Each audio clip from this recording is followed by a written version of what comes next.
Assalamualaikum warahmatullahi wabarakatuh dan salam sejahtera.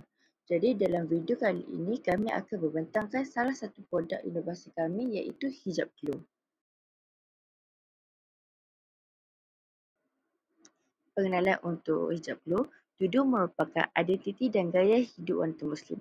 Namun ia sering berdepan dengan masalah kotoran seperti minyak rambut, peluh dan solekan yang sukar ditanggalkan. Pencuci pakaian biasa tidak diformulasikan untuk fabrik tudung yang halus. Malah ia berisiko merosakkan warna, tekstur dan kesihatan kulit. Bagi mengatasi isu ini, projek inovasi hijab glow diperkenalkan sebagai pencuci khas tudung. Formulasi bersama pengguna ini dirumuskan lembut tetapi berkesan, mampu menanggalkan kotoran tanpa merosakkan fabrik, mengekalkan kesegaran tudung serta memudahkan penjagaan harian wanita yang berhijab. Seterusnya adalah penyertaan masalah. Yang pertama adalah boleh mengganggu proses pertukaran gas, di mana surfaktan ini dia akan menghasilkan air sisa. Jadi air sisa itu akan berbentuk buih di permukaan air dan menghalang pertukaran gas.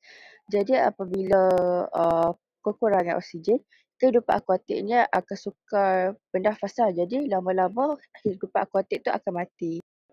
Yang kedua adalah kekangan masa wanita yang berkejayaan. Jadi mereka ni perlu bahagi masa antara kerja dan keluarga. Jadi berlakunya kurang masa untuk mereka menjaga penampilan diri sendiri. Jadi yang ketiga adalah kotoran suka hilang dan bahan kimia yang merosakkan kain tudung. Jadi apabila pengguna mencuci tudung mereka menggunakan pencuci biasa, kotoran tidak dapat dihilangkan dan disebabkan itu ianya akan mengeluarkan bau yang kurang menyenangkan dan menyebabkan fabrik rosak kerana pencuci biasa mempunyai klorin yang bertindak sebagai peluntur dan melemahkan serat kain.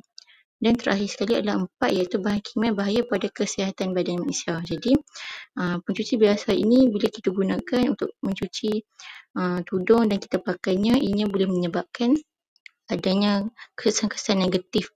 Contohnya seperti benzin yang dalam bahan pencuci biasa boleh menyebabkan kanser kepada manusia.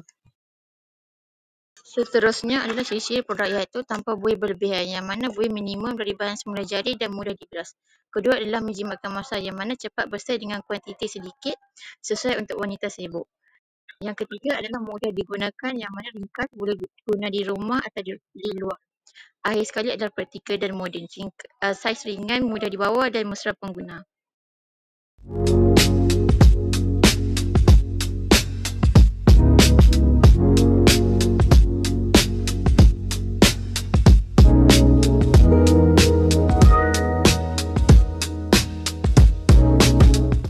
Seterusnya adalah IMPA. Yang pertama adalah SDG 3 iaitu kesihatan dan kesejahteraan, di mana hijab glow tidak menggunakan bahan kimia berbahaya. Jadi ia dapat melindungi kulit daripada penyakit-penyakit. Yang kedua adalah SDG 5 iaitu kesamarataan jantina, iaitu fokus kepada wanita, terutamanya wanita berkejaya, dan dapat memudahkan penjagaan tudung dan penampilan harian. Yang ketiga adalah SDG 9 iaitu industri inovasi dan infrastruktur, di mana inovasi baru dalam penjagaan tudung Malaysia ni dapat buka peluang industri tempatan. Yang keempat adalah SDG 12 iaitu konsumsi dan pengeluaran bertanggungjawab, iaitu hijab glow menggunakan bahan semula jadi dan dapat menyokong pengeluaran produk lebih selamat. Yang terakhir adalah SDG 13 tindakan iklim, iaitu hijab glow kurang penggunaan bahan kimia yang dapat mengurangkan pencemaran air, udara dan melindungi ekosistem. Seterusnya adalah keaslian. Yang pertama adalah formulasi atau pembahan. Hijab glow tidak menggunakan bahan kimia yang berbahaya seperti SLS. Yang nombor 2 ini adalah packaging. Packaging hijab glow ni lebih praktikal, yang mesra kepada pengguna, iaitu dalam bentuk pen marker. Yang ketiga adalah pengalaman pengguna. Cara guna produk hijab glow ni lebih mudah, cepat, lebih sesuai kepada gaya hidup moden yang mahukan produk yang cepat. Kesimpulannya, hijab glow telah dibangunkan sebagai sesuatu inovasi pencuci tudung yang selamat, efektif dan mesra kepada pengguna. Ia bukan sahaja membantu hilangkan kotoran, ia juga mengekalkan kualiti serta warna tudung dan memberi yakinan kepada pengguna.